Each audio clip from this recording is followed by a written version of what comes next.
إن الحمد لله نحمده ونستعينه ونستغفره ونعوذ بالله من شرور أنفسنا ومن سيئات أعمالنا من يهده الله فلا مضل له ومن يضلل فلا هادي له وأشهد أن لا إله إلا الله وحده لا شريك له وأشهد أن محمدًا عبده ورسوله صلى الله تعالى عليه وآله وسلم يا أيها الذين آمنوا اتقوا الله حق تقاته ولا تموتن إلا وأنتم مسلمون يا أيها الناس اتقوا ربكم الذي خلقكم من نفس واحدة وخلق منها زوجها وبث منهما رجالا كثيرا ونساء واتقوا الله الذي تساءلون به والأرحام إن الله كان عليكم رقيبا يا أيها الذين آمنوا اتقوا الله وقولوا قولا سديدا يصلح لكم أعمالكم ويغفر لكم ذنوبكم ومن يطع الله ورسوله فقد فاز فوزا عظيما أما بعد فإن خير الحديث كتاب الله وخير الهدي هدي محمد صلى الله تعالى عليه وآله وسلم وشر الأمور محدثاتها وكل محدثة بدعة وكل بدعة ضلالة وكل ضلالة في النار أعوذ بالله من الشيطان الرجيم بسم الله الرحمن الرحيم قاف والقرآن المجيد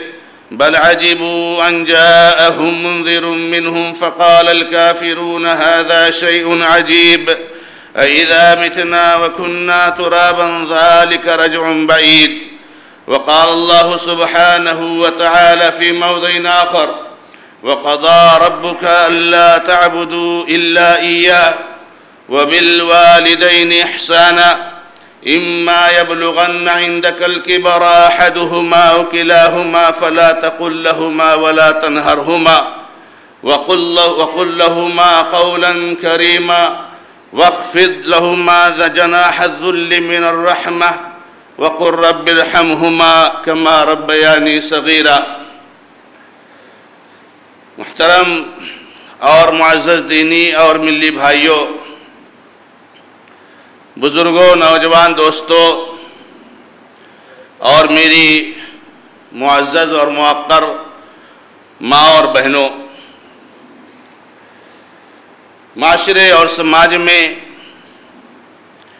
جن چیزوں سے متعلق بیداری پیدا کرنے کی ضرورت ہے،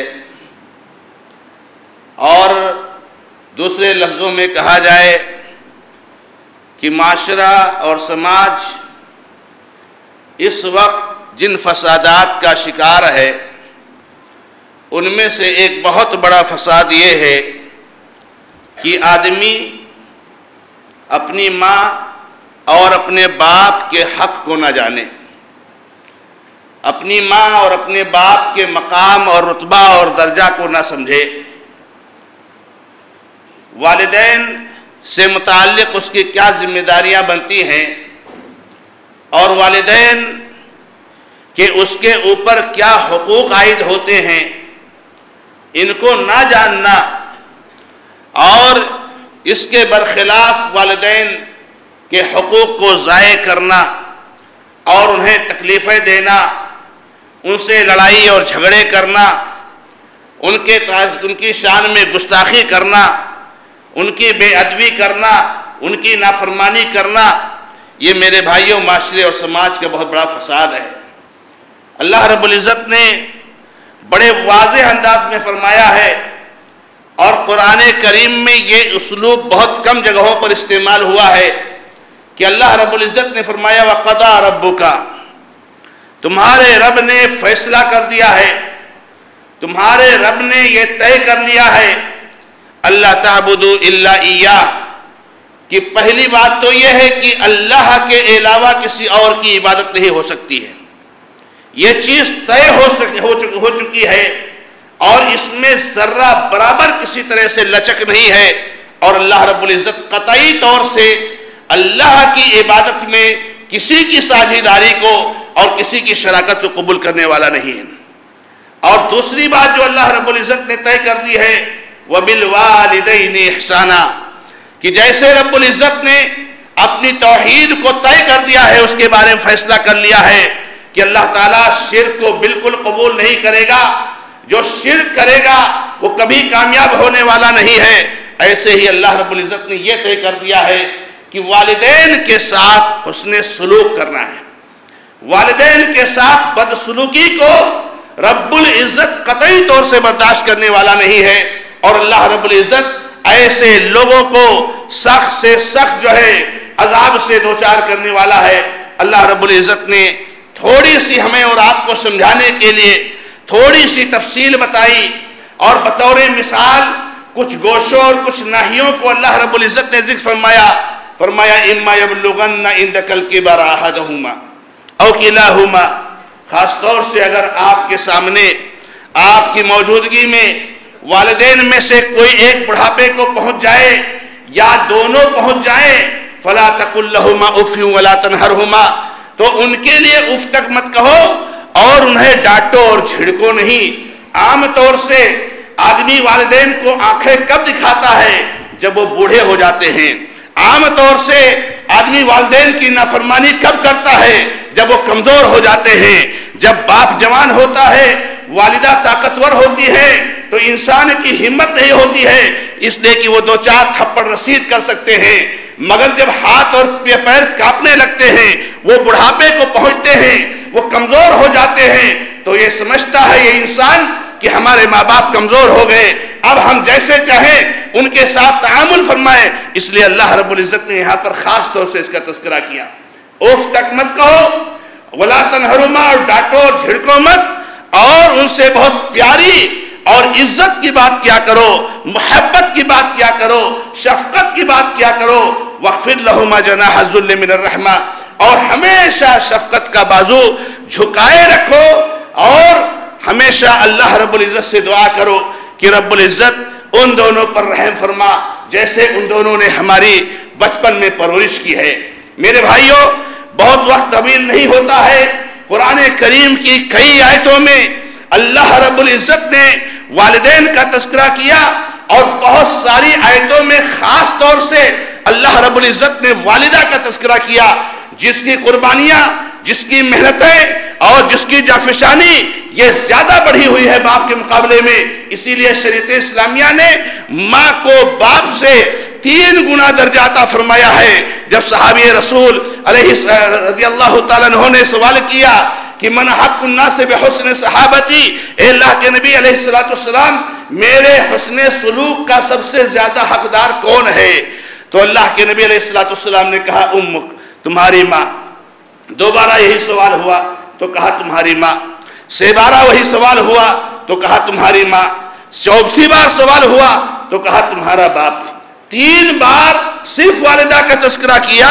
بعض اہل علم نے اس نقطہ کو بیان کرتے ہوئے بیان کیا ہے کہ اللہ رب العزت نے 3 درجہ والدہ کو بڑھایا ہے، کیونکہ اولاد کے تعلق سے 3 مراحل ایسے ہیں کہ جس میں باپ کی شراکت نہیں ہوتی ہے، تنے تنہا وہ پریشانی، تنے تنہا وہ تکلیف والدہ جھیلتی ہے۔ پہلی بات، اپنے بچے کو اپنے پیٹ میں 9 مہینہ تک جو لے کر کے چلتی ہے، اس تکلیف کو، اس پریشانی کو، اس دقت کو والدہ اٹھاتی ہے۔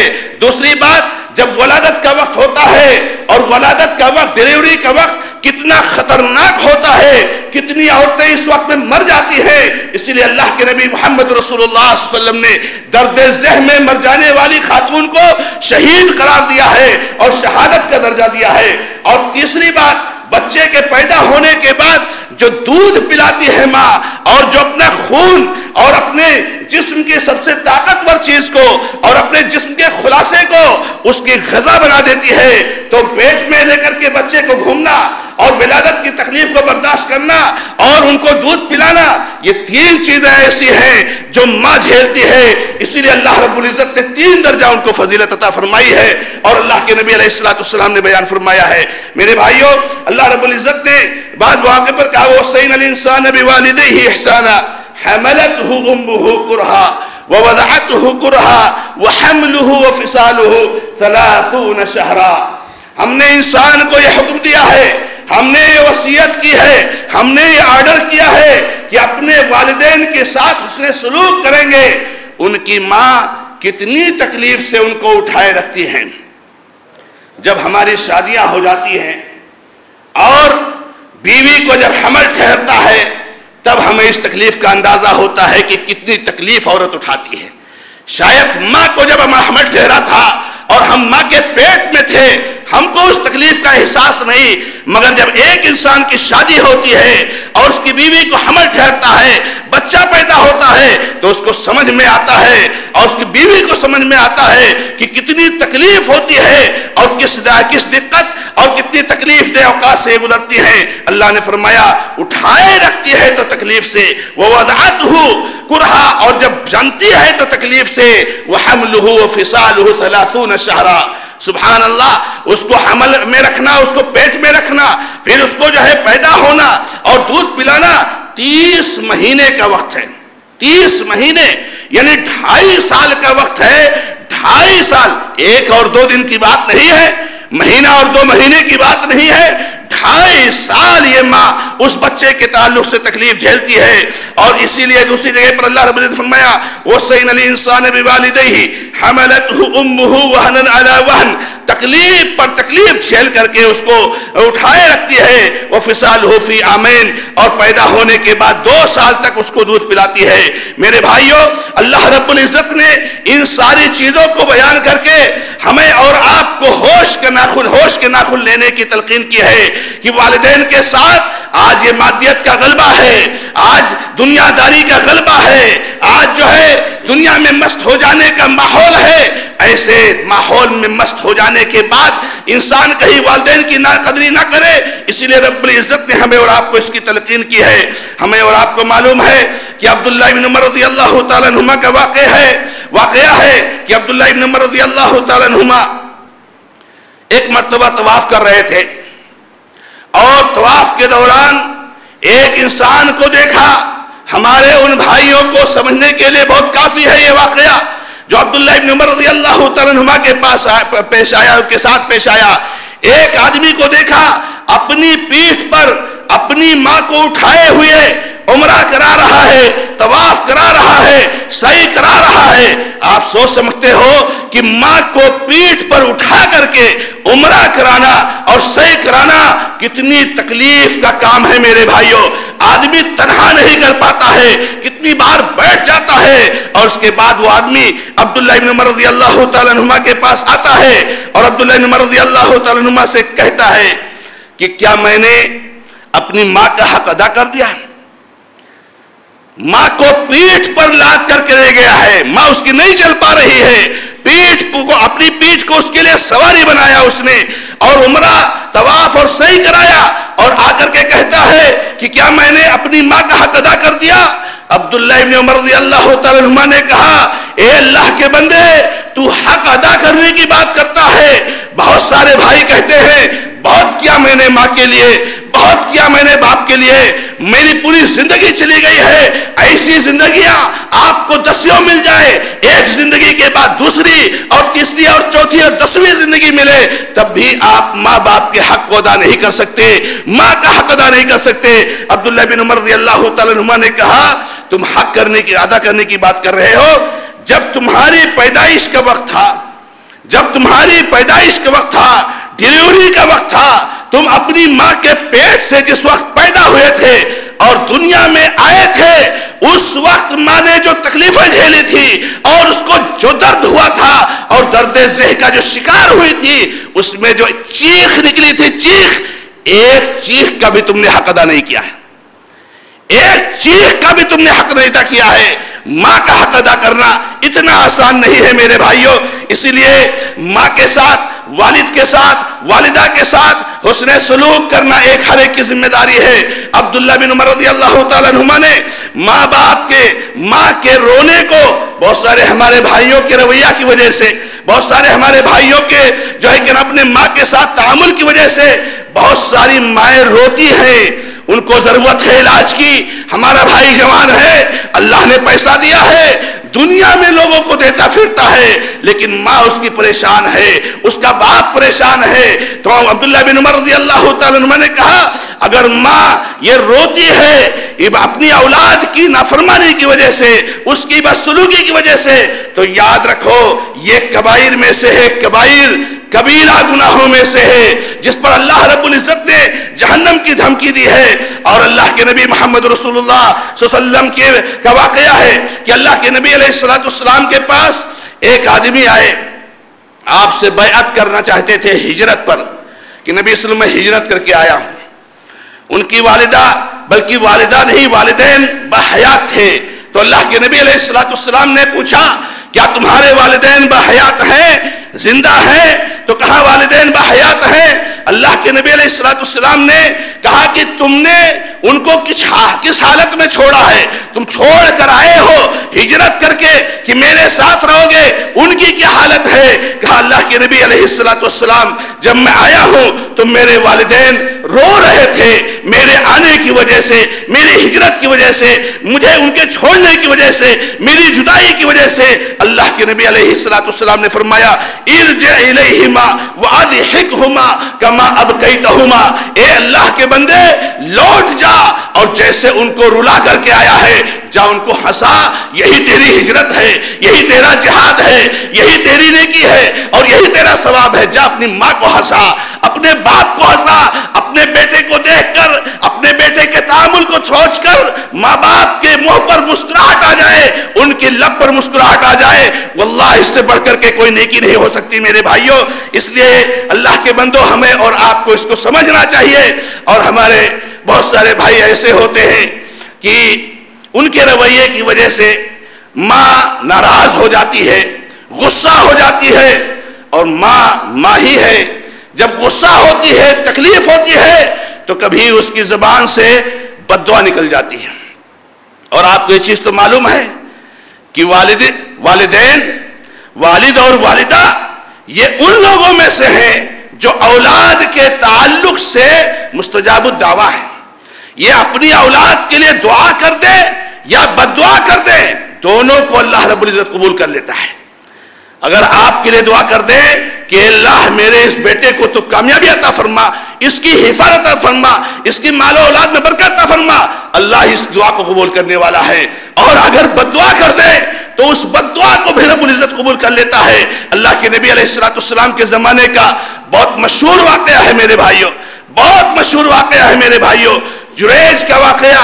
اللہ کے نبی محمد رسول اللہ صلی اللہ علیہ وسلم فرماتے ہیں کہ کوئی شیرخوار بچہ نہیں بول سکتا ہے، نہیں بات کر سکتا ہے، سوائے 2-3 بچوں کے، جن میں سے ایک عیسیٰ علیہ السلام اپنی ماں مریم کے گود میں تھے تو انہوں نے جو ہے کلام کیا تھا، گفتگو کی تھی۔ اور اللہ کے نبی علیہ السلام نے فرمایا اور جریج کا جو ایک بچے کا جو واقعہ ہے وہ بچہ، تو لوگوں نے پوچھا اللہ کے نبی علیہ السلام جریج کا واقعہ کیا ہے، یہ صاحب جریج کون ہے ذرا بتائیے۔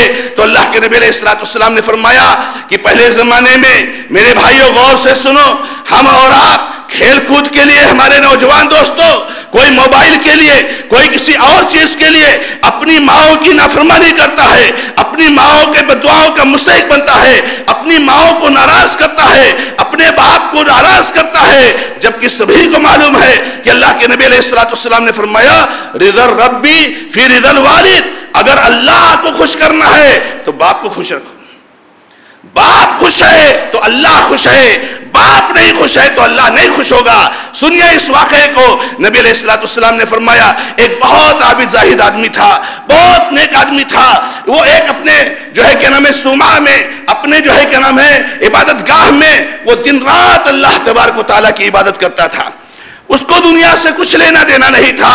اللہ کے نبی علیہ السلام فرماتے ہیں ایک دن کا واقعہ ہے، یہ نفلی نماز پڑھ رہے تھے اپنے صومعہ میں، اپنی کٹی میں، اپنی عبادت گاہ میں، ان کی ماں آئیں اور ان کی ماں نے ان کا دروازہ کھٹکھٹایا.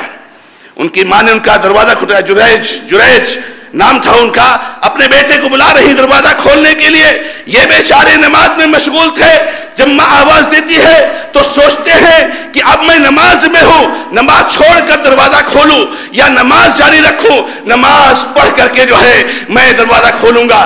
بہرحال ان کے دل میں اسی پر اطمینان ہوتا ہے کہ نہیں, نماز توڑنا مناسب نہیں ہے, ابھی تھوڑی دیر کے بعد دروازہ کھول دیں گے اور ماں اندر آ جائے گی. بہرحال ماں ایک بار آواز لگاتی ہے, ماں دو بار لگاتی ہے, ماں تین بار لگاتی ہے. جریج جریج دروازہ نہیں کھولتے ہیں چونکہ نماز میں مشغول ہوتے ہیں.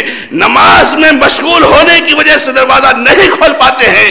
اور ہم اور آپ کھیل اور کود اور گپ شپ میں مشغول ہو جانے کی وجہ سے اپنی ماؤں کی باتوں کو نہیں مانتے ہیں. اللہ کے نبی علیہ السلام فرماتے ہیں ان کی زبان سے بددعا نکل جاتی ہے. ان کی زبان سے بددعا نکل جاتی ہے. کیا بددعا دے دیتی ہے ماں؟ اللہ تجھ کو موت نہ دے جب تک تو کسی بدکار کا چہرہ نہ دیکھ لے, کسی زناکار عورت کے فتنے کا شکار نہ ہو جائے. اللہ تجھ کو موت نہ دے. یہ بددعا نکلتی ہے. ماں ناراض ہو کر کے چلی آتی ہے لا الہ الا اللہ اسی کوٹی کے پاس, انہی کی عبادت کے پاس, عبادت گاہ کے پاس ایک چرواہا رہتا تھا جو گائے اور بیل چرایا کرتا تھا. اس کے کسی عورت سے ناجائز تعلقات تھے, کسی زانیہ عورت سے اس کے تعلقات تھے, وہ اس کے ساتھ زنا کرتا تھا. ایک مرتبہ وہ عورت آئی اور اس نے اس چرواہے سے زنا کرایا. اس کے پیٹ میں حمل ٹھہر گیا, بچہ رہ گیا. جب یہ اپنے شہر میں آئی تو اس نے یہ کہا کہ یہ بچہ وہ جریج کا ہے, جریج کا. جب لوگوں کو پتا چلا کہ اس کے پیٹے بچہ ہے, بادشاہ کے پاس معاملہ گیا, قاضی کے پاس معاملہ گیا, حاکم کے پاس معاملہ گیا, بلایا گیا تو اس نے کہا وہ جو کٹی میں عبادت کرتا ہے یہ جو ہے کہ نام بچہ اس کا ہے. بہرحال بادشاہ نے تعجب سے پوچھا ارے وہ جو عبادت گاہ میں عبادت کرتا ہے اس کی بات کر رہی ہے, اس کا بچہ ہے؟ کہا ہاں اسی کا بچہ ہے. اس کو طلب کیا گیا اور اس کو بلایا گیا, اور بلانے سے پہلے اس کا جہاں نام لینا تھا کہ لوگوں نے آ کر کے اس کے عبادت گاہ کو توڑ پھوڑ کر کے رکھ دیا, اس کو مارا اور پیٹا اور اس کو بادشاہ کے پاس ہاتھ باندھ کر کے لے کر کے گئے مجرم کی طرح.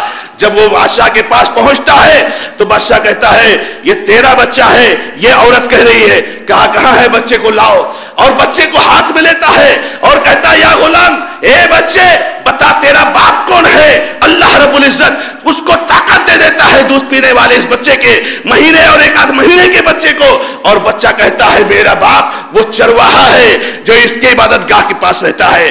بڑے نادم ہوتے ہیں لوگ, شرمندہ ہوتے ہیں لوگ, کہتے ہیں ہم آپ کی عبادت گاہ سونے کی بنا دیں. اور اس کے بعد ان کو عزت سے کہنے کا مطلب یہ ہے میرے بھائیوں, کہا اس عابد نے خود کہا میں کچھ نہیں کہہ سکتا, میں جانتا ہوں کہ یہ جو کہا یہ چیز جو پھر میرے ساتھ آج پیش آئی ہے یہ میری ماں کی بددعا کا نتیجہ ہے. میری ماں نے بددعا دی تھی مجھے, اس کی وجہ سے مجھے اس کا سامنا کرنا پڑا. میرے بھائیوں اللہ کے بندو اس کی چیز کو ہمیں محسوس کرنا چاہیے.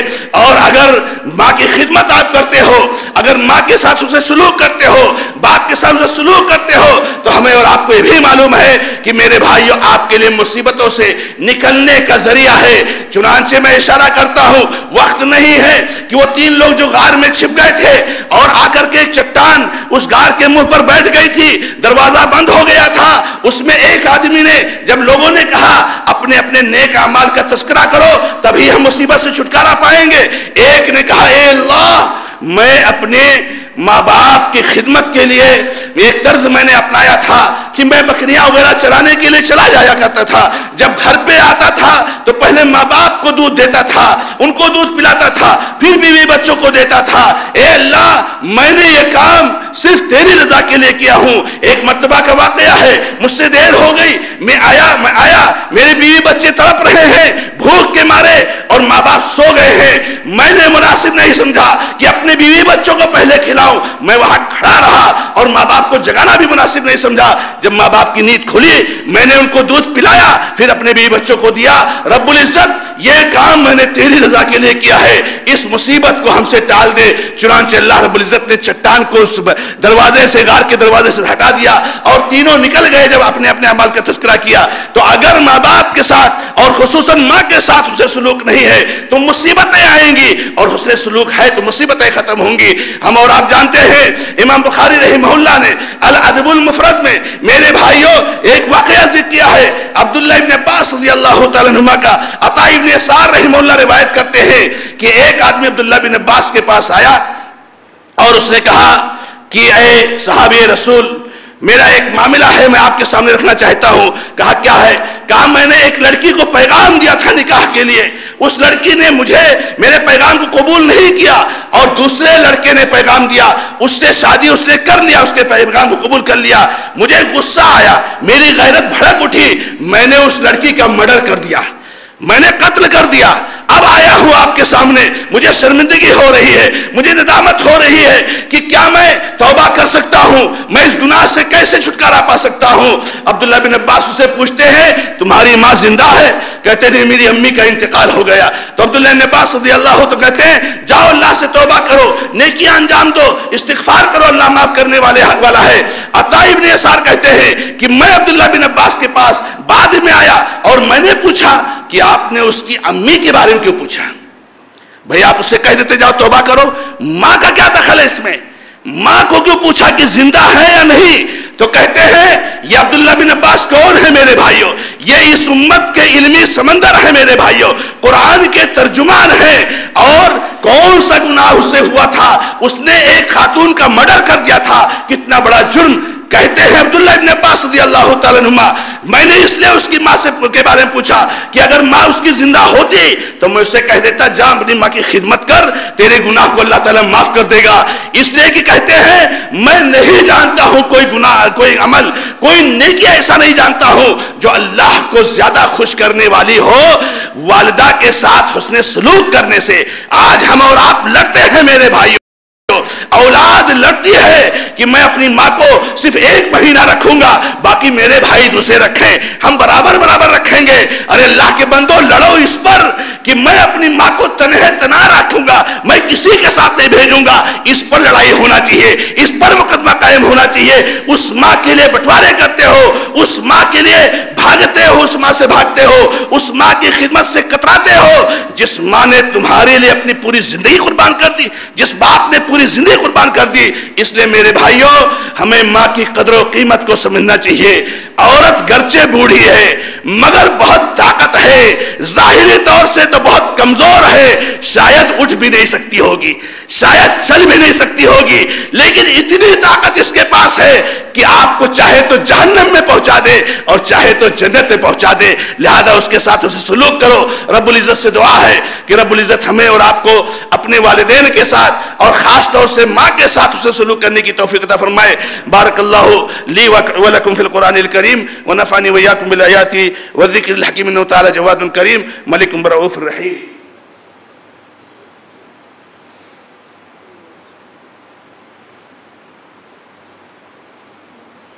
الحمد لله رب العالمين واشهد ان لا اله الا الله وحده لا شريك له واشهد ان محمدا عبده ورسوله صلی اللہ تعالی علیہ وآلہ وسلم۔ محترم اور معزز دینی اور ملی بھائیوں، آج یہ 14 شعبان کا دن ہے اور آج کی جو رات آنے والی ہے اس کو 15ویں شعبان کی رات کہا جاتا ہے، اور کل 15 شعبان کا دن ہے۔ ہمیں اور آپ کو معلوم ہے کہ اس رات میں اور کل کے دن میں بہت سارے خرافات انجام دیے جاتے ہیں۔ میرے بھائیو آپ کو کہنا چاہتا ہوں کہ نہ تو 15 شعبان کی رات اور نہ 15 شعبان کے دن اس کے بارے میں کوئی خاص عمل اللہ کے نبی محمد رسول اللہ صلی اللہ علیہ وسلم سے ثابت نہیں۔ یہ بدعات اور خرافات میں سے ہے۔ مجھے معلوم ہے یہ ہمارا گاؤں ہے، اللہ رب العزت کا شکر ہے کہ بدعات اور خرافات سے دور ہے۔